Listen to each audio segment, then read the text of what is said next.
Hello students, class 12th health and physical education में आपका स्वागत है।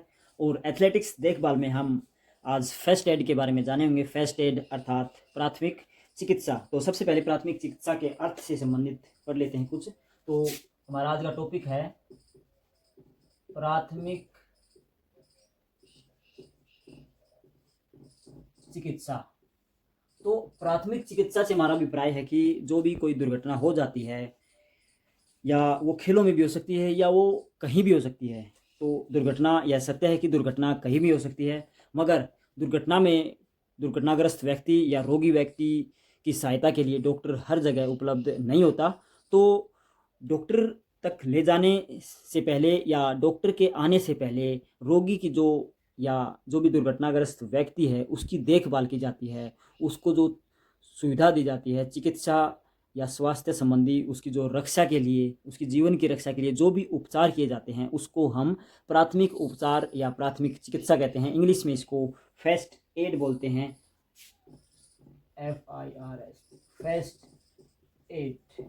तो फर्स्ट एड से हमारा अभिप्राय है कि डॉक्टर के आने से पहले, अर्थ हम लिख लेते हैं यहाँ पर, आप भी इसको नोट करें कि दुर्घटना ग्रस्त व्यक्ति को डॉक्टर के पास ले जाने तक या डॉक्टर के आने तक जो उपचार या स्वास्थ्य सेवाएं दी जाती हैं उसे हम प्राथमिक चिकित्सा कहते हैं। तो प्राथमिक चिकित्सा का अर्थ आपने देख लिया होगा, जान भी लिया होगा इसको, कि दुर्घटनाग्रस्त जो भी व्यक्ति है, किसी कारणवश कोई दुर्घटना हो जाती है, वो कहीं भी हो सकती है, तालाब में भी हो सकती है या इमारत में हो सकती है, आग लग सकती है, किसी भी घर में हो सकती है, कोई बच्चा ऊपर से छत पे से गिर जाता है तो वहाँ भी हो सकती है, कोई एक्सीडेंट भी हो सकता है, खेत में काम करते हुए कोई सांप वगैरह काट लेता है तो वो भी एक दुर्घटना है। तो दुर्घटना एक बिना बुलावा मेहमान होता है कि दुर्घटना को बुलाने की आवश्यकता नहीं हो सकती, वो कहीं भी आ सकता है। तो दुर्घटनाग्रस्त व्यक्ति को डॉक्टर के पास ले जाने तक या डॉक्टर के वहाँ आने तक जो उपचार हम देते हैं, जो भी स्वास्थ्य सेवाएं उसको दी जाती हैं, उसको हम प्राथमिक चिकित्सा कहते हैं। ताकि वो कई चोटें या कई दुर्घटनाएं ऐसी होती हैं जिसमें डॉक्टर के ले जाने से पहले उसकी अगर जांच या उसको सही तरीके से देखभाल न की जाए रोगी की, तो उसकी मृत्यु भी हो सकती है। जैसे कोई खून बह रहा है, एक्सीडेंट के दौरान खून बह रहा है, अगर हम उसका खून नहीं रोकेंगे तो डॉक्टर के जाने तक आधे घंटे में अगर कोई समय लगता है तो वो आधे घंटे तक खून बहने से उसकी जान भी जा सकती है। तो ये सभी लोगों को, आम लोगों को भी इस बारे में पता होना चाहिए कि प्राथमिक चिकित्सा क्या है। प्राथमिक चिकित्सा के कुछ गुण या कुछ कार्य करने लायक हर व्यक्ति को होना चाहिए, क्योंकि दुर्घटना कहीं भी हो सकती है और हर जगह डॉक्टर चिकित्सक उपलब्ध नहीं होते। उसको आने तक या उस रोगी को डॉक्टर तक ले जाने तक कुछ समय लगता है। तो उस समय के दौरान उसकी रक्षा की जाए, उसको जीवन दिया जाए, तो हम उसका बहुत बड़ा भला कर सकते हैं। तो यह बातें हम सभी को पता होना चाहिए। और दुर्घटना किसी के भी साथ हो सकती है, ऐसी बात नहीं है कि हम कोई एक्सीडेंट में किसी को देख रहे हैं और हम ऐसे ही निकल जाते हैं। भगवान न करे कल को वो दुर्घटना आपके साथ भी हो सकती है। तो हमें हर व्यक्ति की संभाल एक मानवता के साथ करनी चाहिए। और हम संभाल करते हुए अगर हमें कुछ पता है, कुछ फर्स्ट एड के बारे में जानकारी होगी, तो हम उसकी अच्छे से जांच या उसकी देखभाल कर पाएंगे। अगर हमें खुद ही मालूम नहीं होगा कि कोई दुर्घटनाग्रस्त व्यक्ति है या कोई बच्चा जोड़ में तालाब में डूब रहा है, उसको बचाने के लिए हमें खुद खुद को भी कुछ नियम अपनाने चाहिए पड़ते हैं। हमें खुद भी उन नियमों पर अगर हम नहीं चलेंगे तो हम सामने वाले की भी और अपनी भी जान जोखिम में डाल सकते हैं। जैसे कोई तालाब में बच्चा गिर जाता है, दीवार पे से कहीं से भी फिसल जाता है, तो अगर हमें खुद तैरना नहीं आता तो हम उसकी जान नहीं बचा पाएंगे, क्योंकि अगर हम उसको बचाने जाएंगे तो हम अपनी जान को भी जोखिम में डाल सकते हैं। तो हमें सबसे पहले खुद को अपने नियमों पर चलना पड़ेगा। फिर हम कुछ प्राथमिक चिकित्सक के कर्तव्य होते हैं, उनको अच्छी तरह से अगर हम बढ़ाएंगे, उन पर अच्छे से चलेंगे, तो हम दोनों का फायदा हो सकता है। तो इसमें कुछ प्राथमिक चिकित्सक के लिए कुछ बातें हैं, कुछ गुण हैं, उन पर भी हम चर्चा कर लेते हैं। तो अपना नेक्स्ट, इसको मैं साफ कर देता हूँ। जो अपना नेक्स्ट टॉपिक है वो यही है कि प्राथमिक चिकित्सक के गुण क्या है, अर्थात प्राथमिक चिकित्सक को किन किन बातों की तरफ ध्यान देना चाहिए। प्राथमिक चिकित्सक के भी कुछ नियम होते हैं, तो यहाँ पर हम लिखेंगे प्राथमिक चिकित्सक के, वैसे तो काफ़ी सारी बातें होती हैं, मुख्य मुख्य हम यहाँ पर लिखेंगे कि ये बातें उसमें होनी चाहिए। एक अच्छे प्राथमिक चिकित्सक में ये बातें होनी चाहिए। प्राथमिक चिकित्सा ऐसा नहीं है कोई कोर्स इसका होता है, नहीं, ये थोड़ी सी बातें होती हैं जो नॉर्मल लाइफ में घटित होती हैं, उनके बारे में हमें जानकारी होती है। अगर हम थोड़ी सी बातें हम जान लेते हैं तो किसी भी व्यक्ति की हम जान बचा सकते हैं। तो आप चिकित्सा या चिकित्सक यहाँ पर हम लिखेंगे प्राथमिक चिकित्सक का अर्थ डॉक्टर भी होता है, मगर इसके लिए हर किसी को डॉक्टर बनने की आवश्यकता नहीं होती। कुछ बातें हमें पता होनी चाहिए और वो हमें काफ़ी लाभदायक भी सिद्ध होती हैं। कम से कम किसी और की दुर्घटना में हम जांच नहीं कर सकते, उसकी जान नहीं बचा सकते, मगर हम परिवार में रहते हुए अपने परिवार वालों की तो अवश्य ही देखभाल कर सकते हैं। अगर कोई घर में दुर्घटना या खेत में दुर्घटना हो जाती है तो वहाँ पर हम उनकी अवश्य सहायता कर सकते हैं। तो ये सभी के लिए लाभदायक है, कम से कम अपने परिवार के लिए तो लाभदायक है ही, और ये बातें हमें पता होनी चाहिए। सबसे पहले मैं यहाँ पर लिखूँगा कि प्राथमिक चिकित्सक का सबसे पहला गुण है उसका शांत स्वभाव। नंबर 1, आप भी इसको नोट करें, शांत स्वभाव। अगर प्राथमिक चिकित्सक किसी चोट को देखकर, किसी दुर्घटनाग्रस्त व्यक्ति के खून को देखकर ही घबरा जाता है, तो वह उस चिकित्सा को, उसकी देखभाल को सही से नहीं कर पाएगा किसी भी हाल में। तो उसका स्वभाव शांत होना चाहिए, उसका स्वभाव ठंडा होना चाहिए, तो वह अच्छे से उसको सहायता दे सकता है। फिर है नंबर 2 पर हम बात करेंगे धैर्य, कि घबराना नहीं चाहिए, प्राथमिक चिकित्सक को धैर्य रखना चाहिए नंबर 2 पर, क्योंकि धैर्य के द्वारा ही काफ़ी सारे कार्य किए जाते हैं। कि किसी भी तरह की दुर्घटना को देखकर आवेश में नहीं आना चाहिए, एक दूसरे के ऊपर उस बात का आरोप प्रत्यारोप नहीं करना चाहिए। केवल उसको एक्सीडेंट या कोई भी दुर्घटना है उस दौरान जो अधिक ज़रूरी व्यक्ति है उसकी तरफ ध्यान देना चाहिए, बिना किसी बाहरी लड़ाई झगड़े के। क्योंकि एक्सीडेंट जब होता है तो वहाँ पर लड़ाई झगड़े भी हो जाते हैं, आपस में एक दूसरे के साथ लड़ाई झगड़ा करने लग जाते हैं। तो उस दौरान जिस व्यक्ति को अधिक ज़रूरत होती है, जो खून से लथपथ है, या जो व्यक्ति किसी कारणवश सड़क पर पड़ा हुआ है, अगर हम उसकी तरफ ध्यान नहीं देंगे तो वह उसका काफ़ी नुकसान हो जाएगा। फिर है नंबर 3 पर हम लिखेंगे सहानुभूति। सहानुभूति से हमारा अभिप्राय है कि व्यक्ति की चोट अगर गंभीर है तो हम उसको कहीं अच्छी जगह पर बैठाकर या लेटाकर उसको यही कहेंगे कि आपकी चोट ज़्यादा नहीं है, मामूली सी है, आप जल्दी ही ठीक हो जाओगे, चाहे उसकी चोट कितनी भी भयंकर क्यों ना हो। ये एक सहानुभूति होती है कि मैं तुम्हें बचा लूँगा, डॉक्टर को फ़ोन कर दिया है, 10 मिनट में डॉक्टर आने वाला है, चाहे डॉक्टर 1 घंटे में आए। तो ये एक प्रकार से उसके अंदर से शक्ति देने वाली बात होती है। तो सहानुभूति, उसकी मरीज़ की हम अगर सहानुभूति बढ़ाएंगे तो वह भी अंदर से स्ट्रोंग होगा और किसी बड़ी चोट को भी हल्की चोट में लेकर अपने आप को बचा सकता है। अपने कहते हैं अगर शरीर में कोई बड़ी चोट है, अगर हमारा दिमाग या हमारा दिल मजबूत है तो हम उस चोट पर काबू पा लेते हैं। नंबर 4 पर हम चर्चा करेंगे कि जो भी प्राथमिक चिकित्सक होता है उसका दिमाग तेज होना चाहिए। तेज दिमाग से हमारा अभिप्राय है कि उसकी जो बुद्धि है वह सही होनी चाहिए, किसी भी परिस्थिति में उसका ध्यान भटकना नहीं चाहिए, केवल रोगी की तरफ ही उसका ध्यान होना चाहिए, जो दुर्घटनाग्रस्त व्यक्ति है, क्योंकि उसी को सबसे अधिक ज़रूरत होती है। तो तुरंत सोचने लायक होना चाहिए, बुद्धि तेज होगी तो वह तुरंत निर्णय ले सकेगा। नंबर 5 पर हम बात करेंगे निपुणता की। निपुणता से हमारा अभिप्राय है कि जो प्राथमिक चिकित्सक है उसको अपनी प्राथमिक चिकित्सा में पूरी निपुणता, पूरी महारत हासिल होनी चाहिए। अगर किसी भी प्राथमिक चिकित्सक अगर वह अपने नियमों पर सही नहीं है, अगर उसको कुछ ज्ञान नहीं है प्राथमिक चिकित्सा के बारे में, किसी व्यक्ति के सिर में चोट लगी हुई है या कहीं पेट पर चोट लगी हुई है, तो प्राथमिक चिकित्सक को पता होना चाहिए कि पेट पर कैसी पट्टी बांधनी है, सिर पर कैसी पट्टी बांधनी है, या कौन सी जो भी टैबलेट वगैरह है कहाँ किस चोट में लाभदायक होगी, तो उसको इन बातों का पता होना चाहिए। अगर वह जानता नहीं है कि किस चोट में किस दवाई का या किस पट्टी का उपयोग करना है, तो वह मरीज को फायदे की बजाय नुकसान पहुंचा सकता है।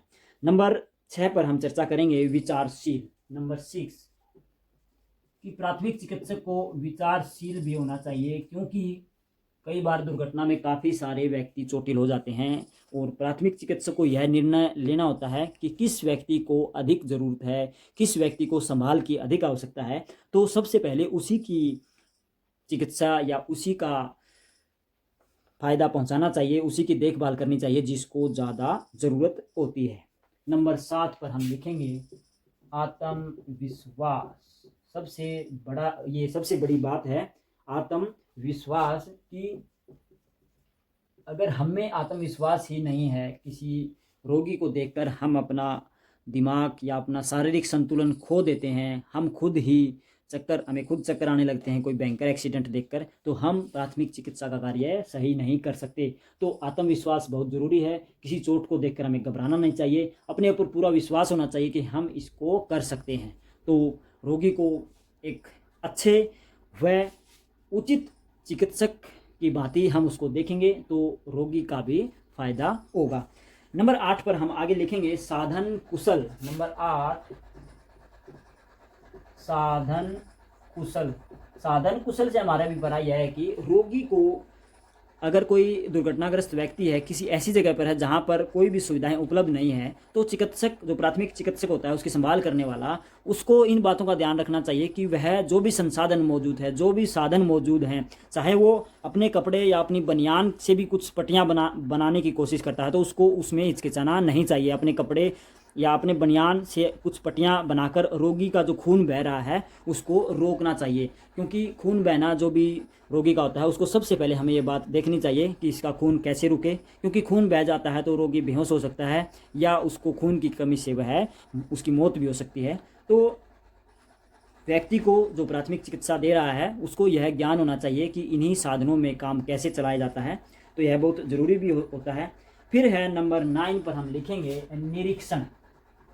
निरीक्षण से हमारा अभिप्राय है कि उसको परखना चाहिए, लोगों को उस दुर्घटना स्थल से दूर रखना चाहिए, या कोई सड़क के बीचों बीच एक्सीडेंट हो जाता है तो तुरंत रोगी का निरीक्षण करके उसको अलग जगह पर दूर रोड से उसको बिठाना चाहिए, लेटाना चाहिए, क्योंकि रोड पर और भी एक्सीडेंट हो सकते हैं, या कई बार एक्सीडेंट होने पर भारत में छोटी मोटी चोट या बड़ी चोट होती है तो उस दौरान काफ़ी लोगों की भीड़ रोगी के ऊपर इकट्ठी हो जाती है। तो प्राथमिक चिकित्सक को उन्हें ऐसा करने से रोकना चाहिए, क्योंकि उस समय ठंडी हवा से रोगी का कुछ फ़ायदा हो सकता है, उसकी हवा नहीं रोकनी चाहिए, आसपास उसको खुला छोड़ देना चाहिए, क्योंकि ज़्यादा लोगों को देखकर जिसको चोट लगी होती है वो खुद घबरा जाता है। तो प्राथमिक चिकित्सक को अच्छी तरह से निरीक्षण करके अपनी सुविधाएँ देनी चाहिए। फिर है नंबर 10 पर इसमें हम लिखेंगे सीमा में रहना। प्राथमिक चिकित्सा का यह भी एक गुण है कि उसको अपनी सीमा नहीं लांघनी चाहिए, क्योंकि कई बार क्या होता है छोटी मोटी चोट के लिए हम रोगी को कई बार ऐसे साधन या ऐसे चिकित्सा सुविधाएं दे देते हैं जिसका उस पर नेगेटिव इफेक्ट भी हो सकता है। जैसे कोई चोट लगी है, कोई फ्रैक्चर हो गया है पैर में, अगर हम प्राथमिक चिकित्सक हैं तो वहाँ पर हमें केवल यह देखना होता है कि इसके पैर को सही सलामत रखें और इलाए डुलाएं ना। अगर कोई प्राथमिक चिकित्सक अपना संतुलन खो देता है, अपना धैर्य खो देता है और आवेश में आकर वो बोलता है मैं ऐसा कर दूंगा, मैं वैसा कर दूंगा, मैं इसकी हड्डी को यहीं पर ठीक कर दूंगा, तो वह कुछ झटके वगैरह मारेगा तो उसका नुकसान ज़्यादा हो सकता है। तो प्राथमिक चिकित्सक को अपनी सीमा में रहना चाहिए, केवल उसको इतना ही करना चाहिए जितना रोगी के लिए फ़ायदेमंद हो, बाकी कार्य डॉक्टर पर छोड़ देना चाहिए, क्योंकि डॉक्टर ही किसी रोग का स्पेशलिस्ट होता है। तो ये बहुत ज़रूरी है प्राथमिक चिकित्सक के गुण। इसके बाद हम प्राथमिक चिकित्सक के कुछ कर्तव्य भी पढ़ लेते हैं, फिर प्राथमिक चिकित्सक का जो हमारा पोर्शन है वो समाप्त हो जाएगा। अपने नेक्स्ट चैप्टर में हम पढ़ेंगे कि खेलों में कौन कौन सी चोटें लग सकती हैं। खेलों में जैसे हड्डी टूट जाती है या फ्रैक्चर हो जाता है, मांसपेशियों में खिंचाव हो जाता है, मोच आ जाती है, या कोई भी शरीर का हिस्सा छिल जाता है, खून आने लगता है या चक्कर आने लगते हैं, गर्मियों के दिनों में कई बच्चे ग्राउंड में गिर जाते हैं, तो वो क्या कारण है और उनको दूर करने के लिए हम क्या कर सकते हैं। बच्चों के गर्मियों में कई बार नाक में से भी खून बहने लगता है, तो उसका क्या कारण है, तो वो सब बातें हम अपने नेक्स्ट चैप्टर में करेंगे। तो आज हम प्राथमिक चिकित्सक का जो कर्तव्यों जो गुण और कर्तव्य हैं वो दोनों कर लेते हैं। तो मुख्य गुण की जगह हम यहाँ पर लिखेंगे कर्तव्य। तो प्राथमिक चिकित्सक के कुछ कर्तव्य भी हैं, उन पर भी हम चर्चा कर लेते हैं कि प्राथमिक चिकित्सक को उन कर्तव्यों को निभाना चाहिए। अगर हम उन कर्तव्यों को नहीं निभा पाते तो हम अच्छे प्राथमिक चिकित्सक नहीं कहलाएंगे। तो सबसे पहले कर्तव्य यही है कि रोगी को दुर्घटना स्थल पर जाकर सबसे पहले चिकित्सक को स्थिति को समझना चाहिए कि किन स्थितियों में उसको रोगी की देखभाल करनी है। तो सबसे पहले अपना पॉइंट यही बनता है, स्थिति को समझना कि किन व्यक्तियों को रोग की अधिक जरूरत है, कहाँ चोट किसको कहाँ लगी, क्योंकि कई बार बेहोश हो जाते हैं लोग, हमें पता नहीं होता इसको चोट कहाँ लगी है। तो इतना तो ज्ञान होना चाहिए कि प्राथमिक चिकित्सक ये पता लगा सके कि चोट कहाँ पर लगी हुई है। फिर है नंबर 2 पर रोगी को सुरक्षा देना, रोगी को सुरक्षा देना, क्योंकि कई बार मैंने अभी बताया कि लड़ाई झगड़े हो जाते हैं, कोई भी एक्सीडेंट होता है तो वहाँ पर लड़ाई झगड़े हो जाते हैं। तो हमारा यह कर्तव्य बनता है कि किसी को अधिक चोट लगी हुई है तो उसको लड़ाई झगड़े से दूर करना और सबसे पहले उसकी रक्षा करना। नंबर 3 पर हम लिखेंगे रोग का निदान करना, रोग का निदान। हमारा प्राथमिक चिकित्सा का यही कर्तव्य होता है कि कोई भी दुर्घटना है उसमें रोगी को सही स्थिति में रखना। तो तीसरा हमारा पॉइंट है रोग का निदान करना। किसी का खून बह रहा है तो सबसे पहले हमारी प्राथमिकता यही बनती है कि उसका खून बहने से रोकना, या किसी को सांस नहीं आ रहा है, कोई जोड़ में डूब जाता है, तालाब में गिर जाता है, तो सबसे प्राथमिकता यही होती है कि उसके फेफड़ों में जो पानी चला गया है उसको बाहर निकालें। वो दबाने की क्रिया होती है या उसको मुदा या उल्टा करने की होती है या साइड में करने की होती है जिससे उसका पानी बाहर आ जाए, क्योंकि वही सबसे ज़रूरी होता है। या कोई बेहोश हो जाता है तो उस दौरान उसको होश में लाना भी एक हमारा कर्तव्य है। या कुछ कृत्रिम श्वास देना होता है तो वह हम कैसे देते हैं वो हमें पता होना चाहिए। नंबर 4 पर हमारा कर्तव्य है रोगी का उपचार करना। नंबर 4 है रोगी का उपचार करना, कि हमें केवल उसका ये देखना है कि जो दुर्घटनाग्रस्त व्यक्ति है उसको उपचार दें और उसके प्राणों की जो रक्षा है वो हो जाए। बाकी काम डॉक्टर करता है, क्योंकि बिना विलंब के, बिना देरी के हम कोई भी उपचार देंगे तो वह उसके लिए फ़ायदेमंद होगा। किसी उपचार के लिए हम सोचते रहेंगे तो उसकी जान को भी खतरा हो सकता है। नंबर 5 पर हम ये लिखेंगे कि कोई भी दुर्घटना स्थल पर अगर किसी व्यक्ति की किसी कारणवश कोई चोट लगी हुई है, जैसे कई तरह की चोट लग जाती हैं, जैसे अंदरूनी चोट होती है, हड्डी टूट जाती है, या कोई घाव हो जाता है या रक्त बहने लगता है, तो सबसे पहले हम इन सारी चोटों में केवल रक्त को रोकने वाली क्रियाएं करेंगे। तो रक्त स्त्राव जो भी है, जैसे रक्त स्त्राव हो रहा है तो रक्त स्त्राव की ओर विशेष ध्यान देना यह जरूरी हो जाता है, क्योंकि रक्त को रोकना बहुत जरूरी है। अगर रक्त बह जाता है किसी व्यक्ति का तो उसके लिए घातक सिद्ध होगा। तो सबसे पहले सारी चोटों में हमें सबसे पहले रक्त को रोकना होता है। या जैसे जोड़ में तालाब में कोई व्यक्ति है, वो डूब रहा है, तो उसको बाहर निकाल कर वहाँ पर सबसे पहले प्राथमिकता ये बन जाती है कि उसके अंदर जो शरीर में पानी गया है उसको कैसे बाहर निकालें। ऐसे ही अगर कोई खेतों में काम करते वक्त हमें सांप ने डस लिया है तो वहाँ पर सबसे पहले प्राथमिकता ये बन जाती है कि जो सांप का विष है वो पूरे शरीर में ना फैले। तो जैसे टांग पर नीचे की तरफ अगर सांप ने काट लिया है तो थोड़ा सा ऊपर 4-5 सेंटीमीटर ऊपर हम कोई कपड़ा तेज कस के उसको बांध देते हैं, ताकि वो जो विष है वो सिराओं के माध्यम से पूरे शरीर में न फैले। और हमें ऐसा यत्न करना चाहिए कि तुरंत उसके घाव को किसी भी स्थिति में, उसके जो घाव में जो विष है सांप का, उसको बाहर निकाला जाए। तो ये हमें करना चाहिए। फिर है नंबर 6 पर हम चर्चा करेंगे कि प्रबंध, और ये हमारा लास्ट है कि प्रबंध कैसे करते हैं। प्रबंध से हमारा अभिप्राय है कि जो भी दुर्घटनाग्रस्त व्यक्ति है उनकी चिकित्सा या उनका अस्पताल को भेजना या डॉक्टर को फ़ोन करना वो भी ज़रूरी हो जाता है प्राथमिक चिकित्सा के साथ साथ। क्योंकि अगर हम प्राथमिक चिकित्सा देते रहेंगे और उसको ले जाने का या डॉक्टर को फ़ोन करने का कोई भी माध्यम हम नहीं अपनाएंगे तो वह रोगी के लिए खतरनाक सिद्ध होता है। फिर हमारी जो प्राथमिक चिकित्सा की गई है उसका कोई फायदा नहीं होता है। तो प्रबंध भी हमें आगे का तुरंत करना चाहिए, क्योंकि जितना जल्दी हो सके उसको अस्पताल में ले जाएं या डॉक्टर को मिलाएं, डॉक्टर या वहाँ आ जाए, तो ये सारे प्रबंध हमें पहले ही उसी दौरान कर लेने चाहिए। जैसे ही हमें जैसे दुर्घटना का पता चलता है तो प्राथमिक चिकित्सक के हमें गुण और कर्तव्य हमने जाने, इनको आप भी अच्छे से नोट करें, वीडियो को देखें अच्छे से, आपको आसानी से समझ में आ जाएगा, ज़्यादा मुश्किल कुछ नहीं है इसमें। और जो किसी के भी साथ ये दुर्घटनाएं हो सकती हैं तो प्राथमिक चिकित्सक के मुख्य मुख्य गुण या कर्तव्य हमें मालूम होने चाहिए, तो हम एक दूसरे की अपने समाज में एक मानवता के नाते किसी की जान बचा सकते हैं। तो अभी के लिए इतना ही। Thank you.